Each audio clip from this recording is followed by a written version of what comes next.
This October 20th through the 22nd, TFCon Orlando at Doubletree by Hilton Hotel Orlando at SeaWorld with special guests Bob Budiansky, Victor Caroli, Dan Gilvison, Gary Chalk, Richard Newman, Alex Milne, David Sobloff, and Casey Kohler. Meet mediocre YouTubers Bert the Stormtrooper, Deluxe Baldwin, Diecast Norbs, Engineer Hoist, Fire Talks, Ghost Prime, Cato's Collection, Patriot Prime, Rodimus Primal, and Treebot. If you see them, make sure and say hi. You'll most likely find them at the bar.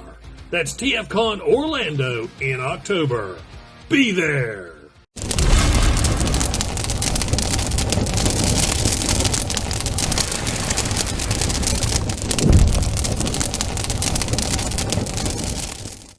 I'd like to take a moment to thank my channel members. Thank you. It's continued support like yours that keeps this channel growing. And if you haven't already, please consider joining today. Hello and welcome, I'm Bert the Stormtrooper, and today we're going to be taking a look at the Transformers Legacy Evolution Voyager class Bludgeon, and I love this toy.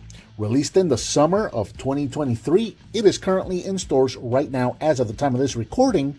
It is a Voyager class figure and it retails for approximately $30 to $35, depending on where you get it. So, Bludgeon here is, I believe this is a heavy retool of Tarn. I never got Tarn, I had no interest in Tarn, but I just happened upon him at my local store, and when I saw him being Bludgeon, I was all over it. I had to get it. I like Bludgeon, so I wanted to get this figure, and it's a pretty cool, fun little mold right here. It measures approximately 6 inches long, and it's about 2.5 inches tall at the top of the cannons right here. And it's a cool, kind of like a futuristic alien-looking tank, which is it's just a weird and wild design. Very, very cool design. Really, the only negative I have about this tank is the fact that it's got little molded wheels and no real wheels, so he does not roll, and that is that's just terrible. I mean, it's such a cool figure that is just tarnished by not being able to roll. If this rolled, it would be just the perfect figure. I absolutely love this. Now, the tank here, I don't want to call that an H tank. I just think it's so cool that it's got these front tracks here, and then the rear tracks are kind of outside further than the front ones and off to the back. That's pretty cool.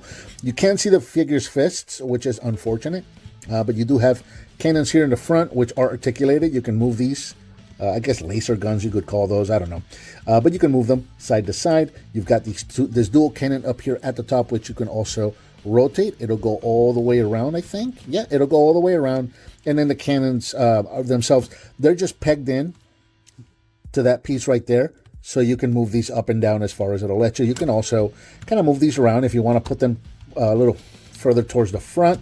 You can do that, which works well. Kind of breaks it up a little bit, in my opinion. I kind of like them personally. I like them further back, but you know, it's a preference thing. If you like it better that way, you can absolutely do that. You can also, this whole piece comes off. It's on these two tabs right here, are slotted right in there. So you can take these off. I'm going to move these back again. And then there's a little piece here that rotates. You can rotate this around. And you can also mount it right here in the center. So if you wanted to put the guns here, you can do that as well. Or you can just take this off and take the guns and mount them individually on the side. So he's kind of modular. And you can do all sorts of stuff with it, which is pretty cool. It really, see, let's flip these around, because these guns are not molded the same. This one's got this tab here on the side. Maybe we'll put them like this. So there you go. There's all kinds of stuff that you can do with this, which is pretty neat. It really just kind of adds fun to the figure. You know, it just kind of lets you play with it, which I think is really, really cool. I'll go ahead and mount these back on. Now, he also comes with another accessory, which is very characteristic of Bludgeon. Bludgeon's always kind of been like this weird skeleton samurai kind of a figure, so he comes with his signature sword as well. Now, really nowhere to put it on the vehicle other than using that peg to mount it on the fender. That's what the instructions tell you to do. Honestly, that just breaks up the tank for me. I don't care for that. This would have been nice. I guess two things I would say about the tank mode. One, add wheels. Two, have somewhere down here where this could have pegged into the bottom of the tank. So that would have been hidden down there. That would have been neat. I don't even care about the fish showing up, but let me hide the sword and let me roll it, and that would have been awesome. A couple of quick comparisons just with what I've got on the shelf right now. Here he is with Data Clerk Orion packs. So you can see what the two of them look like together. Who else do I have? I've also got, I don't really have any tanks, so, you know, Hound, it's the same mold, so you can see what they look like together. My other Orion packs. I'm shooting Orion packs and I'm shooting Bludgeon at the same time, so these are the figures that are currently on my desk. And while I'm transforming these figures, let's talk about a couple of shows that we've got coming up. So the first one, you just saw the announcement at the beginning of the video. TFCon Orlando is happening October 20th through the 22nd at the DoubleTree Hilton Hotel Orlando at SeaWorld. This is going to be a very fun event. If you're going to be coming to this one, you can run into myself, Deluxe Baldwins, Diecast Norbs, Fire Talks, Ghost Prime, Kato's Collection, Patriot Prime, Rodimus Primal. We're all coming. Now, this is not a show that we're going to be attending in an official capacity. We're just there as regular congoers. So, you know, it's just kind of a thing we started a couple of years ago in Baltimore. We all went to the show and met up and just kind of hung out together and made it a thing. And it's kind of become our thing that we just try to do. It's going to be a lot of fun. Patriot Prime is actually coming down a couple of days early. He's going to be spending a week with me here in my home.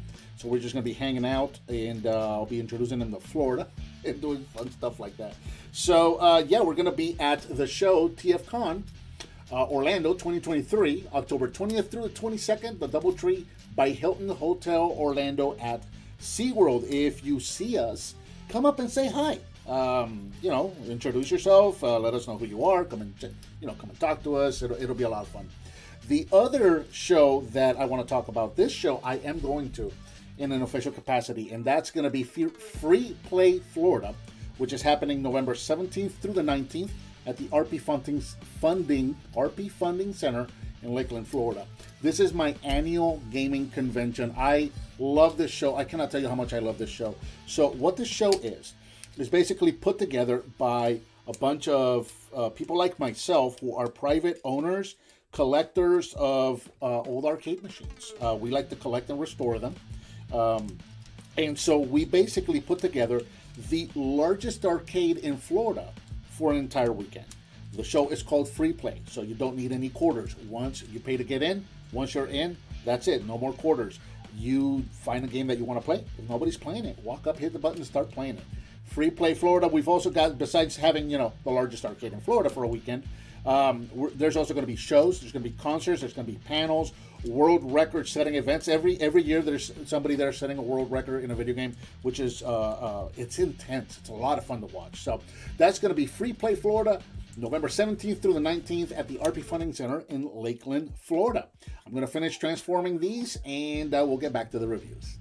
Transforming Bludgeon is pretty cool and a lot of fun. We're going to start right here, taking the guns off, and then I'm just going to flip this little piece around. And there's, again, just like we had a whole bunch of stuff that we could do with it in tank mode, there's going to be a bunch of stuff that we can do with this in robot mode. I'm going to start right here at, where do we want to start? The back of the tank right here. These are going to be the robot's feet, so we're just going to pop these off, bring this all the way up.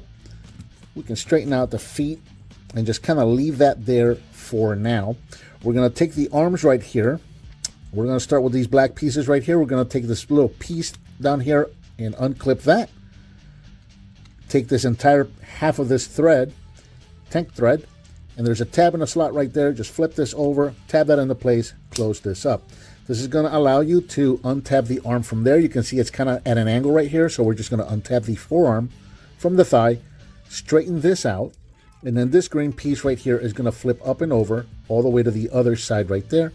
We can straighten out the arm, and then we can rotate the fist.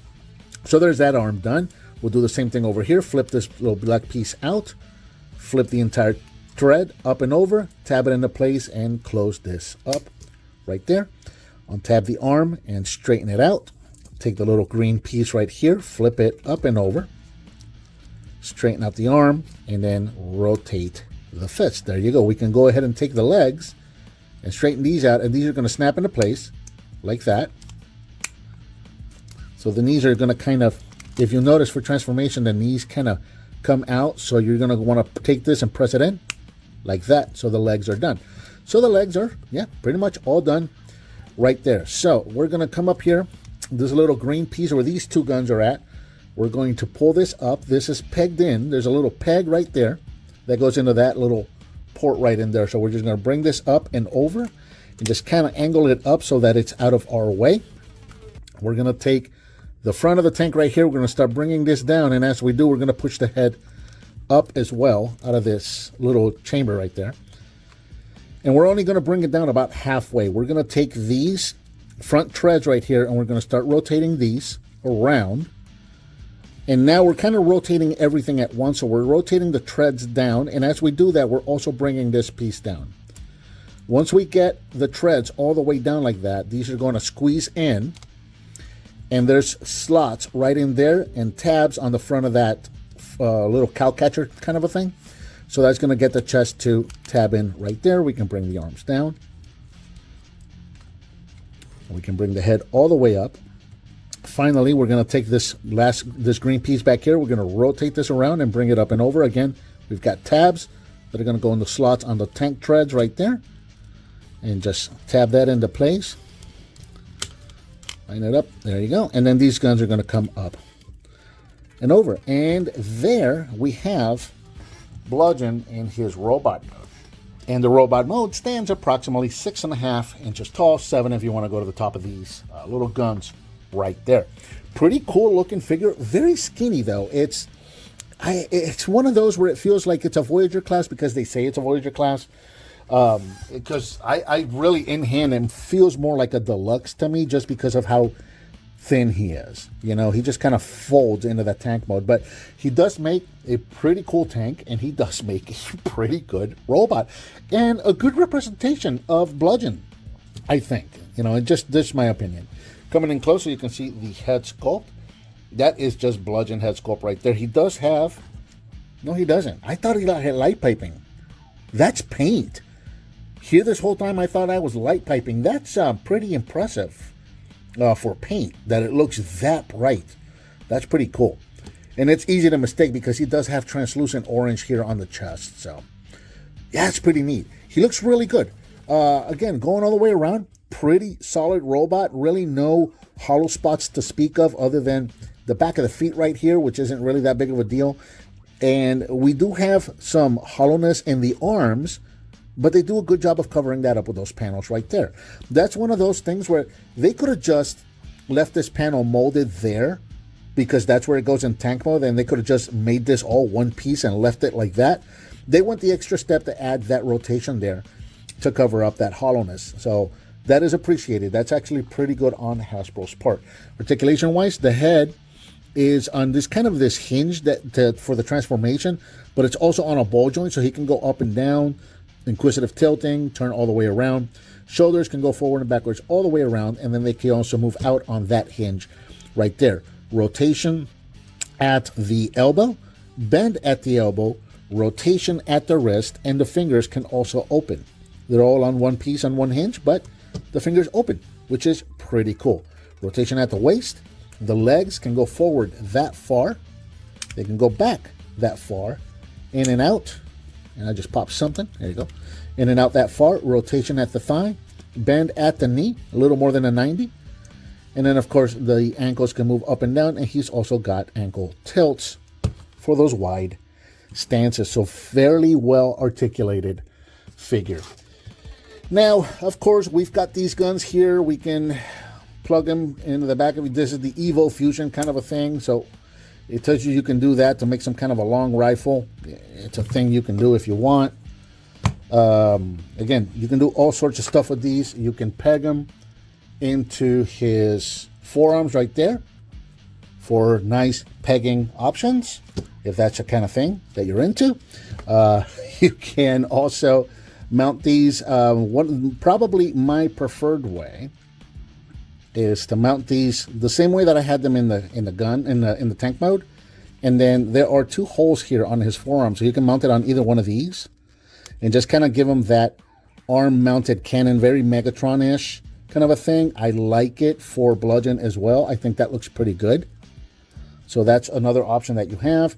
You can also pull this out. You can mount it back here. So if you rotate the little gray piece down, I think we're rotating it down. I believe so. And then you can point these forward, and then you can just kind of peg that there. So you can have some guns going up and over his shoulder, which is also pretty cool. And then finally, I think the way that I had originally displayed him was like this. I just kind of pegged that into the back right there. And I kind of like the way that looks also, with the two cannons sticking out of his back like that. So just, again, lots of options with these pieces that just kind of come on and off. You got a lot of options there. So I'm going to go back to this one because I just think it looks really cool. I got to rotate that. Put that on his arm right there. That's kind of like, it's either the two guns sticking out over his head, the way I just showed you a moment ago, or this. Those are kind of like my two preferred ways of displaying this figure. And then, of course, we've got his signature sword, which you can put in either hand. Because we got the guns over there, I'm going to go ahead and give it to him on his left hand. And we'll give him kind of a cool pose right there. And check it out. Fantastic figure. A lot of fun figure. I didn't expect to have as much fun with this figure as I'm having. Very, very cool figure. A couple of comparisons. Here he is with Deluxe Siege. I guess when you put a Deluxe next to him, he does kind of look tall enough to be a Voyager.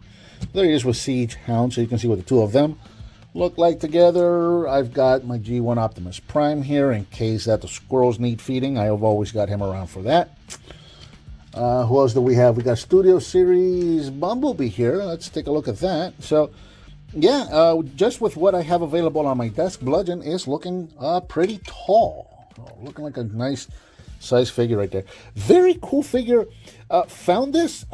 It wasn't on my radar. It wasn't something that I was looking for. I happened upon it at the store. I picked it up because I do like the character of Bludgeon.